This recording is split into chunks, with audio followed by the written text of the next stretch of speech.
Pero si no pasa esta reforma, para 2024 la proporción sería 15% CFE, 85% los privados.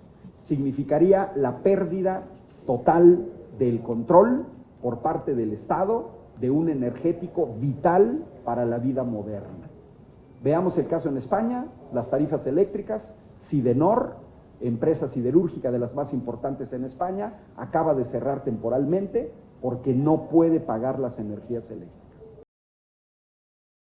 Amigos y amigas, hoy hay una gran resistencia de la oposición, principalmente de Acción Nacional, a la reforma eléctrica del presidente.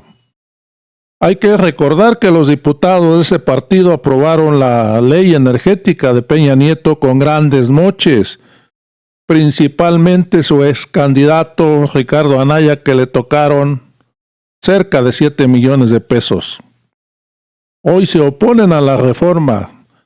¿Y por qué se oponen? Porque ellos están involucrados en esos grandes negocios, son socios de grandes extensiones eólicas en el norte del país, como Cabeza de Vaca.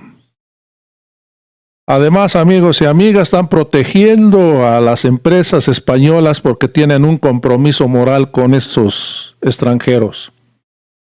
El presidente está proponiendo la reforma para que no nos pase como en España.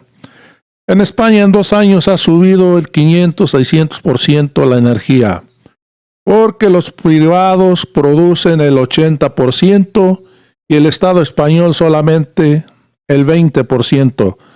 Por eso están atados de manos, por eso los privados manipulan la energía, los precios, y hoy están en una grave crisis.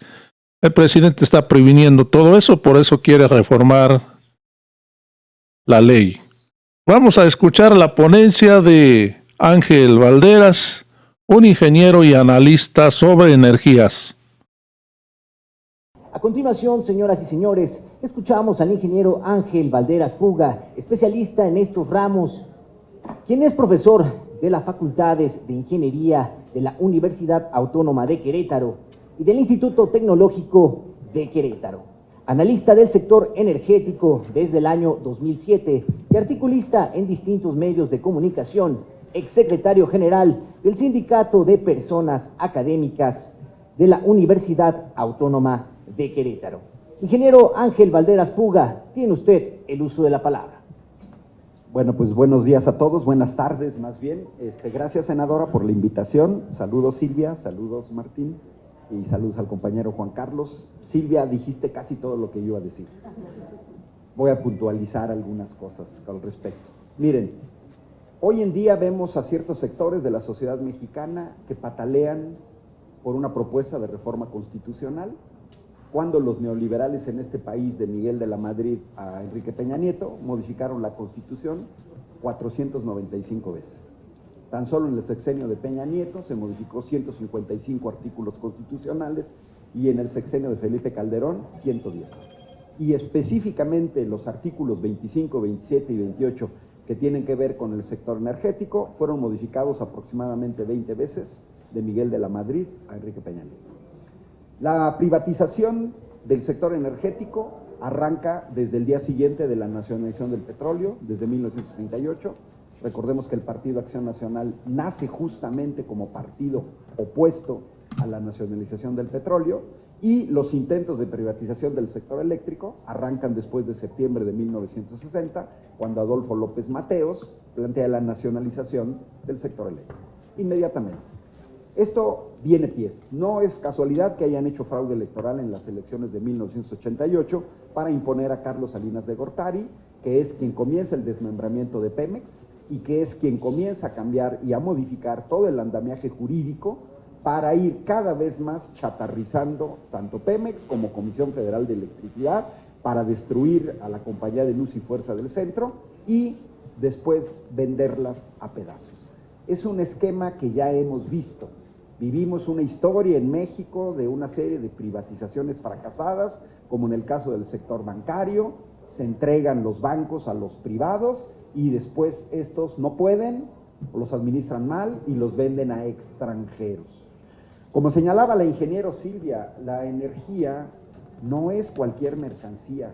No se puede tratar como la producción de vasos o botellas o manteles o mesas. No, es algo estratégico y de seguridad nacional. El caso que plantea Silvia de la venta de Unocal, el intento de la venta de Unocal, bueno, más bien el intento de compra de CNOC de Unocal, debemos recordar que diputados y senadores norteamericanos de ambos partidos, demócratas y republicanos, se opusieron a la venta por cuestiones de seguridad nacional. En el caso de España, cuando Electricité de France lanza una OPA, opción de compra de acciones de Endesa, que era el análogo de Comisión Federal de Electricidad, casi toda la política española, la clase política española, le piden al gobierno que se niegue a la entrega. Y eso que Francia y España están en la Unión Europea. Cuando la empresa alemana E.ON de energía eléctrica intenta también adquirir Endesa, se forma un pool de empresas, hoy conocidas en México, antes desconocidas, Iberdrola, Unión Fenosa, Gas Natural, Naturgy, forman un pool y dicen no podemos permitir que un sector tan estratégico como la energía eléctrica quede en manos de extranjeros, dentro de la Unión Europea. Y palabras de Mariano Rajoy, líder de la derecha española, poco antes de convertirse en primer ministro. Entregar los recursos energéticos a extranjeros es caer en la quinta división. No se puede permitir. Último caso, Angela Merkel, líder de la derecha alemana, resistió todas las presiones de Donald Trump para evitar la construcción del gasoducto Nord Stream 2. ¿Por qué? Porque Angela Merkel puso por delante los intereses de su país por encima de los intereses de empresas extranjeras. Los norteamericanos querían que les comprara el gas a Texas, y todos sabemos cuál es la distancia entre Texas y Alemania y cuál es la distancia entre Rusia y Alemania. A final de cuentas, dentro de 8 meses, va a estar funcionando el Nord Stream 2. Preocupante, todos los que se quejan de la violación de leyes, hemos visto que a partir de la llegada del gobierno de la 4T, tenemos un poder judicial que ha obstaculizado todos los intentos del presidente de ir regulando y recuperando al menos una parte del sector eléctrico, quitar las partes más lesivas. Pero todos hemos visto qué pasó con la ley de la industria eléctrica. En un proceso totalmente antidemocrático e ilegítimo, una persona en este país, un juez, detuvo una ley que fue enviada por el Poder Ejecutivo, un Poder Ejecutivo que llegó de manera legítima, con 30 millones de votos, con 11 millones de votos de diferencia a su más cercano competidor, con el 52% de la votación, con la mayoría en la Cámara de Diputados, con la mayoría en la Cámara de Senadores, y un juez se atreve a detener ese proceso totalmente legítimo, legal y democrático. No es posible, porque ese juez no fue elegido por nadie, porque ese juez en los hechos está sirviendo a intereses extranjeros, porque aquí tenemos que ser muy claros en este foro. Yo ya he tenido foros con analistas del sector energético que están en contra de esta reforma y se quedan callados ante la pregunta que les hago. Las empresas que están en el mercado eléctrico, privadas, si uno entra a la página de CENACE, son 190. Les pregunto que me digan cuáles son mexicanas. ¿Dónde están estas grandes empresas mexicanas del sector eléctrico produciendo energía eólica o solar en este país? Que me digan dónde están sus campos de generación de energía eólica y solar en Estados Unidos, en Canadá, en Brasil, en Europa. Se quedan callados. El último debate fue apenas el lunes a las 10 de la noche. No saben contestar por una razón muy sencilla, porque no existen. Porque tenemos una clase empresarial mexicana que lo que ha hecho es aprovechar los cambios en las leyes, impulsar cambios en las leyes que los beneficien. ¿Cuánto nos ha costado el chistecito del subsidio por usar las líneas de transmisión de CFE sin pagar el porteo? Por los llamados certificados de energía limpia, que curiosamente no incluyen a una de las energías limpias catalogadas a nivel mundial, que uno puede entrar al sitio de Electricité de France o de Enel italiana, todo mundo pone la energía hidráulica y geotérmica como energía limpia y renovable. Los países buscan su soberanía, es una cuestión de seguridad nacional. Francia produce entre el 70 y el 75% de su energía eléctrica del nuclear. Sí, pero las centrales nucleares fueron nacionalizadas por Francia. Quiere decir que es el Estado, por medio de Electricité de France, quien controla el 75% de la generación de energía eléctrica. Pero de eso no dice nada de los franceses. Tampoco dice nada de la permanente violación. Hay por ahí a una senadora que se la pasa culpando a nuestro presidente, acusándolo de violador permanente de la Constitución.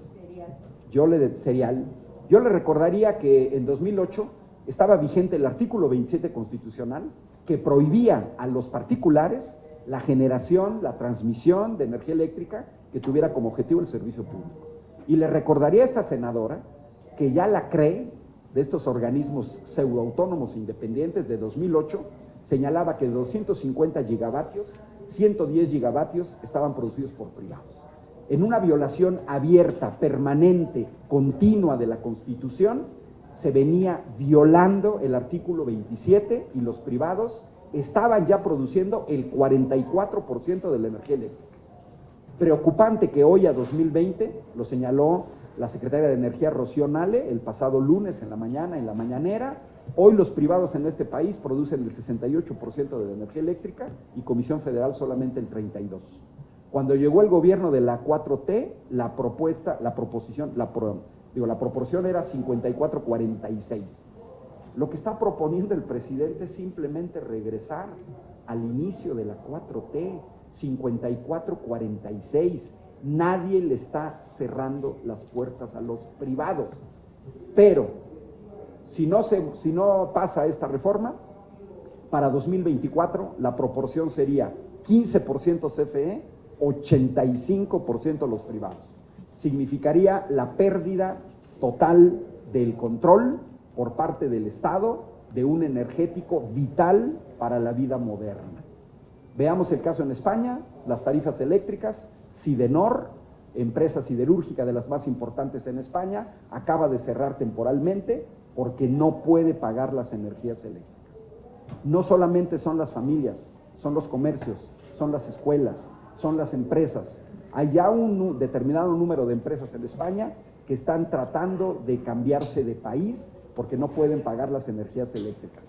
Con un modelo muy semejante al que impusieron aquí los neoliberales, porque no son creativos, porque no son propuestas nacionales, porque simplemente han implementado en el país propuestas que vienen de fuera. Por eso no es casualidad que el mercado eléctrico español esté regulado prácticamente como en México. Subastas diario. Cada quien subasta, ofrezco un precio de mentiritas y luego tú y luego yo y al final del día se les paga a todos la misma cantidad. Resultado, en 3 años en España ha aumentado el costo de la energía eléctrica un 500%. Hoy es 5 veces más cara y está creando una crisis social impresionante en España. Cada vez aumenta más el número de personas en pobreza energética. Ese sería el futuro de México si esta reforma no pasa. Y termino con esto. Un país que es débil y que depende de los energéticos del extranjero está en una vulnerabilidad total. Hoy vemos el caso español, líderes en producción de energía eólica, incapaces con esta energía eólica de darle satisfacción a su pueblo y llevarle energía eléctrica asequible porque no pudieron con la ola de calor. ¿Qué están haciendo? Produciendo energía eléctrica con gas, pero no tienen gas, se lo tienen que comprar a Argelia. Y en ese sentido quedan en una vulnerabilidad total. Y por último, cierro. ¿Qué pasó en principios de año con lo que señala Silvia a los industriales del norte de México y a las familias del norte de México? El gobernador de Texas decidió de manera unilateral cerrar las llaves del gas, pero ojo, no solamente a México, sino incluso a todos los estados norteamericanos circunvecinos. Y dijo, aquí no se vende gas. Entró en crisis. ¿Quién salvó a esos industriales del norte del país? Comisión Federal de Electricidad. Porque, como dice Silvia, son bien buenos para decir, queremos producir energía eléctrica a bajo costos, pero el respaldo de la intermitencia y el costo de la transmisión, que me subsidie Comisión Federal. 500,000 millones de pesos hemos estado subsidiando a estas empresas que son extranjeras. no son mexicanas. Gracias.